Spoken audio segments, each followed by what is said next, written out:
हमारे साथ जुड़े रहने के लिए हमारे YouTube चैनल को सब्सक्राइब करें, साथ ही बेल आइकन को दबाएं। नेटवर्क न्यूज की खबरें सबसे पहले देखने के लिए। बहुत विद्वान वक्ताओं के बाद और चेयर पर बैठे हुए वो खुद बहुत विद्वान हैं। अब मुझे बोलने का जो मौका मिला है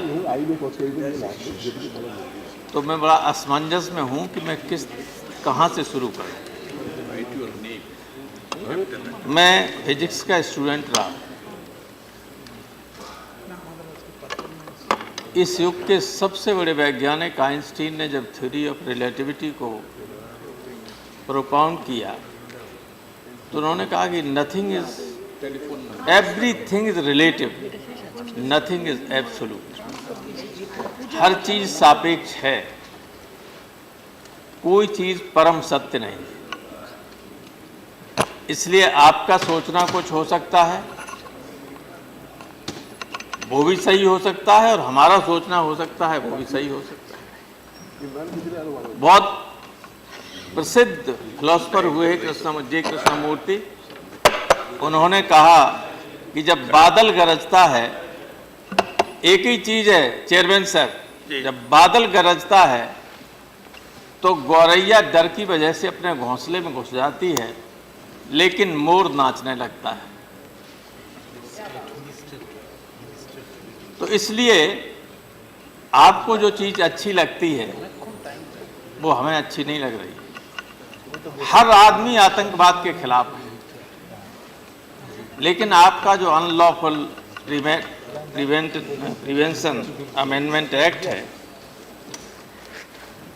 और इस तरह के बहुत सारे एक्ट आए और सबका दुरुपयोग हुआ तो आशंका तो मन में होगी, आशंका मन में होगी। भारत के संविधान निर्माताओं ने मौलिक अधिकार दिए थे और इररिवोकेबल मौलिक अधिकार। धीरे धीरे हम कहां से चले थे, कहां पहुंच गए। किस तरह से मौलिक अधिकारों में से संपत्ति के अधिकार को हटाया गया, किस तरह से 1962 के बाद, चाइना अटैक के बाद DIR लाया गया। हमारे नेता यहीं बैठते थे जहां ये बैठते हैं, जनेश्वर मिश्र जी DIR में 2.5 साल बंद रहे। कोई मौजा पॉलिटिकल लोगों लगा बस, बना किसी और के लिए था, लगा पॉलिटिकल लोगों। बाद में आपने देखा बहुत लोग भुक्तभोगी रहे। जब मौलिक अधिकारों को संशोधन करने का अधिकार मिल गया, गोलकनाथ केस ने मेजॉरिटी से कहा कि नहीं, इसको अमेंड किया जा सकता है।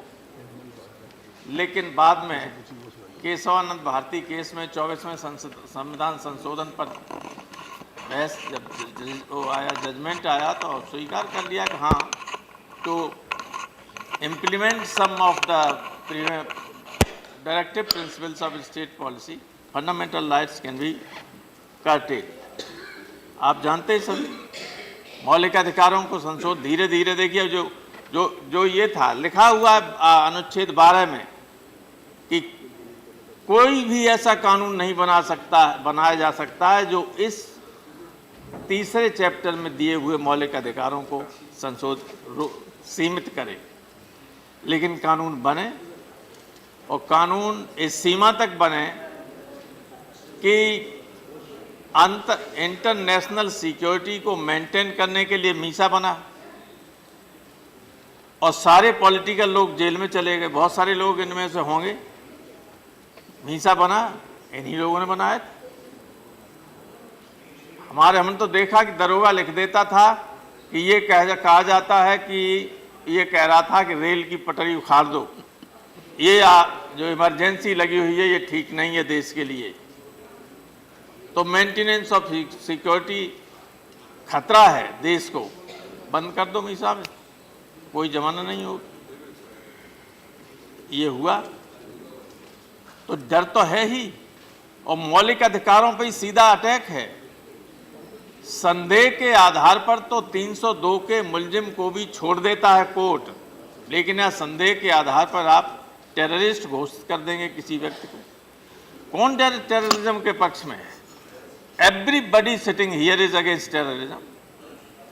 टेररिस्ट को मारने में, टेररिस्ट को अरेस्ट करने में पुलिस के गोली को किसी के आदेश का इंतजार करना पड़ता है? किसी से आदेश लेना पड़ता है? और क्या कोई प्रश्न उठाता है कि इसको क्यों मार दिया गया? लेकिन हमने तो देखा है कि 62 के बाद माओ से ये दिखा देते थे कि माओ से तिंग की वो रेड बुक इसके झोले में थी, ये देश के लिए खतरा है। अब कह देंगे कि लिटरेचर पाया गया। पढ़े लिखे आदमी पढ़ेंगे, हर तरह का पढ़ते हैं। हम गोलवलकर साहब के बंच ऑफ थॉट उसको भी पढ़ा है, और चे गुवेरा से लेके सारे क्रांतिकारी हैं उनकी किताबें भी पढ़ी हमारे पास हैं। तो अगर ये पा जाएं तो ये लिटरेचर की आतंकवादी है।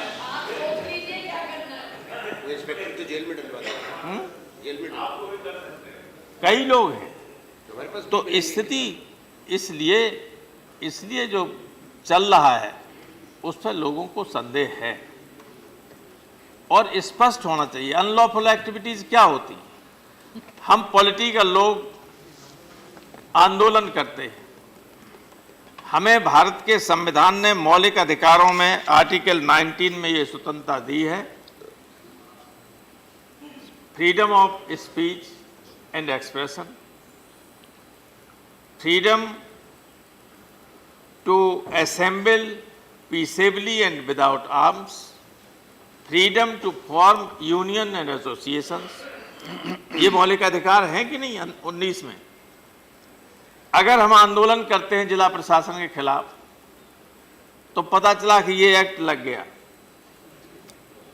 ये अनलॉफुल एक्टिविटी है भाई। अब you define what is unlawful activity. क्योंकि कानून का उल्लंघन किया, दफा 44 को तोड़ा, धारा 44 को अभी 9 अगस्त को तोड़ने जा रहे पूरे उत्तर प्रदेश में। सारे लोगों को मुकदमे लगेंगे, तब तक आप ये पास कर दोगे, कहीं ये भी नहीं लगने लगेगा। ये भय आप मजाक में मत लीजिए। इसलिए कि पिछले लंबे अनुभव के आधार पर हिंदुस्तान की जनता के मन में ये भय समा गया है कि जब जब सख्त कानून बने हैं तो उनका दुरुपयोग हुआ है, और उन लोगों पर भी हुआ जिन्होंने बनाए। क्योंकि क्या पता, ये किसी को नहीं, कौन जानता था जिस कांग्रेस पार्टी का वर्कर गांव के हर घर में एक था, वो कभी सत्ता से हट जाएगी? ये किसी ने सोचा था? वो हटी। तो ये मत समझिए कि आप सत्ता में इतने बड़े बहुमत में आए हैं, आपको पता भी नहीं चलेगा कि जमीन नीचे कब खिसक गई और जनता ने कब कहां क्या फैसला कर दिया। इसलिए कभी ऐसा कानून मत बनाइए जो उल्टा पड़े। स्पष्ट रूप से आप टेररिस्ट की बात कीजिए। संदिग्ध व्यक्ति को, मैंने उस दिन भी कहा था जब इससे ऑर्डिनेंस पे बात हुई थी, कि आप किसी को भी, मान लीजिए कोई आदमी आपने कहीं, आपकी जो NIA है उसने पकड़ लिया, और कोई, आप जानते हैं अधिकारियों के रुख आजकल क्या हैं।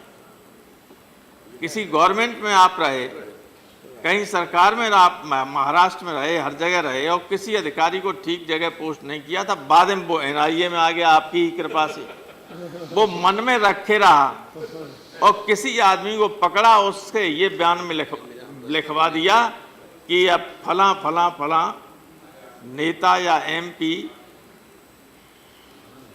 के घर पे हम गए थे, कुछ दिनों वहाँ रहे थे, उनके यहाँ खाना भी खाया।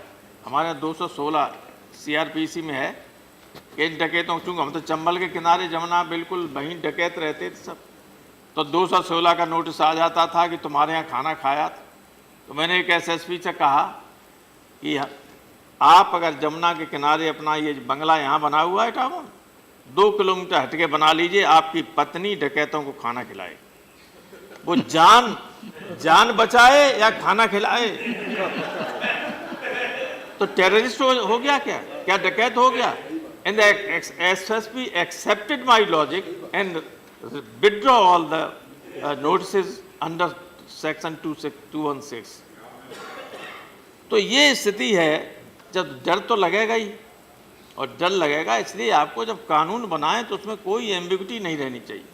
ये नहीं होना चाहिए कि इसका दुरुपयोग होने की कोई गुंजाइश है। फुल प्रूफ कानून होना चाहिए, और ये बहुत ही एम्बिगुअस कानून है, इसको किसी भी तरफ मोड़ा जा सकता है, जिसकी शकल हमने तो सुनी है। मुझे आज भी याद है कि जब 1977 इमरजेंसी के बाद जब कोर्ट में ये मामला किसी ने चैलेंज किया, नीरन डे थे, Niren De was the attorney general of India.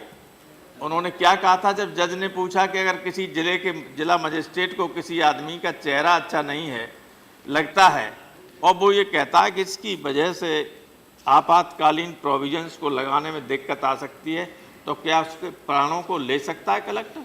तो what was the answer of the Niren De, the attorney general of India? Yes of course.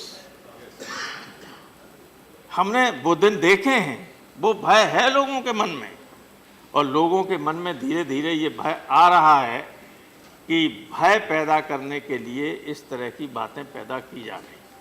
कौन रोकता है?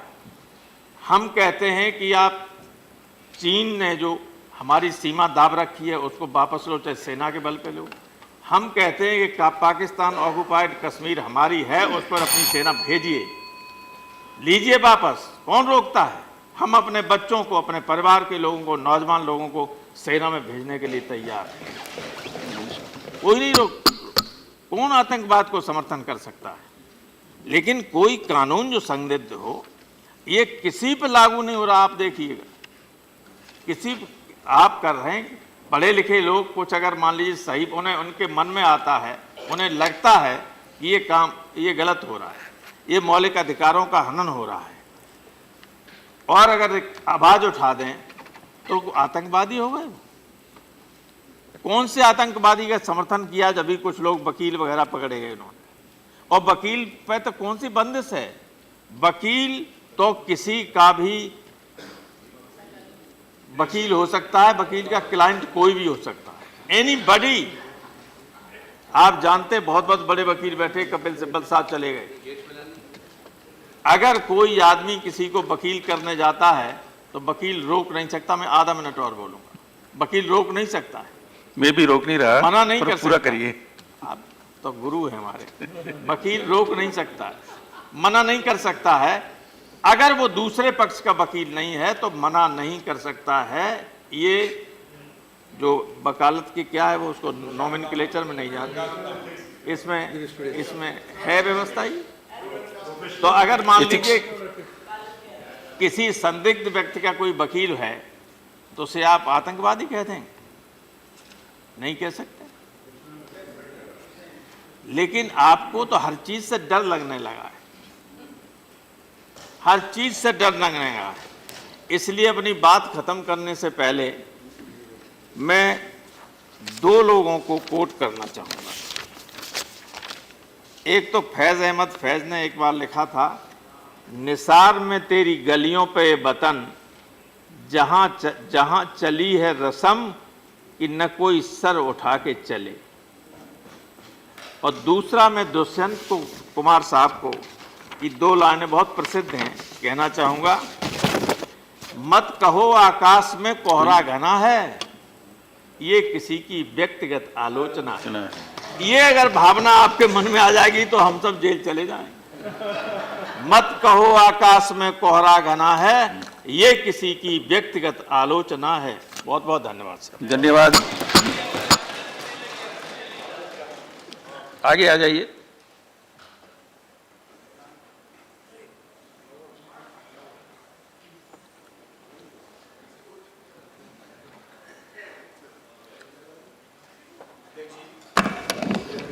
आदरणीय उपाध्यक्ष जी, जो इंडिविजुअल टेररिस्ट घोषणा करने का मिनिस्टर नहीं, इसमें अध्यक्ष जी, जो अभी पुलवामा में इंसिडेंट में हम ही किया है, हम ही सीआरपीएफ का जो घोषणा में सुनिए, मैं इंटरव्यू हो रहा हूं मैं। इसमें अध्यक्ष जी, जो हम इंटरनेशनल के सभी देशों पे जाकर जो इंटरव्यू हो रहा हूं मैं, मौलाना मसूद अजहर को जो टेररिस्ट घोषणा करने के लिए अपना देश के अधिकारी, अपने देश के प्रधानमंत्री अलग अलग देशों पे जाकर सपोर्ट मांगा, क्योंकि इनको इंडिविजुअल टेररिस्ट नाते घोषणा करने के लिए यूनाइटेड नेशन के सामने अभी भारत में जो गतिविधि करते हैं, भारत में टेररिस्ट एक्टिविटी करते हैं, भारत के सेना के ऊपर आतंकवाद की घोषणा करते हैं, जैसा दाऊद इब्राहिम को यूनाइटेड इंटरनेशनल ने इंटरनेशनल टेररिस्ट के नाते घोषणा किया है। दूसरा, हफीज मोहम्मद सईद को भी इंटरनेशनल टेररिस्ट के नाते घोषणा किया है। मौलाना मसूद अजहर, हम ऐसे लोगों को टेररिस्ट घोषणा करना चाहते हैं। इसके लिए ये संशोधन लाए हैं। मैं पूछना चाहता हूं कांग्रेस पार्टी को, कांग्रेस पार्टी को, आपका जमाने में जितने टेररिस्ट ऑर्गेनाइजेशन को आप लोग ऐसा घोषणा किया है, लगभग 34 ऑर्गेनाइजेशन को आप लोग टेररिस्ट ऑर्गेनाइजेशन कराते घोषणा किया है। ये एक्ट के जाता हमारा सरकार जो Congress party 1967 Nothing is going on record. उसी आधार पर उसी एक्ट के अंदर इंडिविजुअल के टेररिस्ट के नाम से घोषणा करना चाहते हैं। उसमें कोई नया नहीं है, एक सेक्शन भी नहीं है। जो सेक्शन आप लोग इस एक्ट में है, वही एक्ट के अंदर हमें टेररिस्ट हमारे पास एक्ट है, वही एक्ट के अंदर घोषणा करें। जैसा ऑर्गेनाइजेशन घोषणा करते हैं, वैसा ही इंडिविजुअल व्यक्ति को भी टेररिस्ट के नाते घोषणा कर रहे हैं।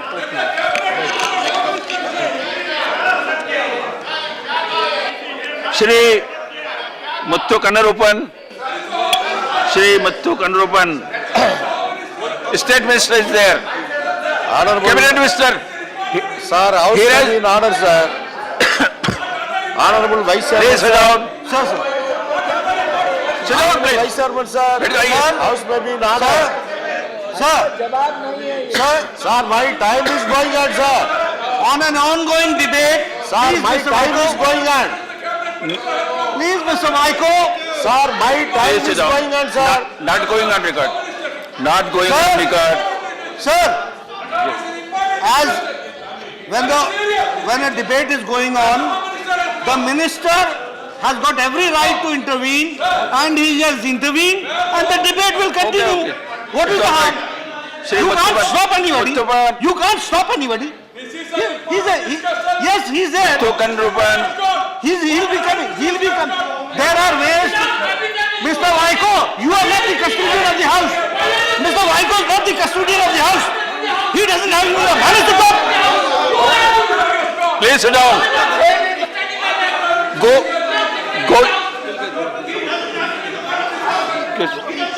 इनकी सीट है क्या? ये सीट है? Yes, sir.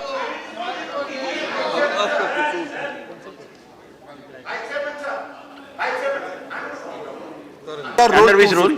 Under Rule 258. Yeah, what is So, the rule? Please quote the rule. Honorable Minister Please has quote the rule. The 258. Yes, what it says.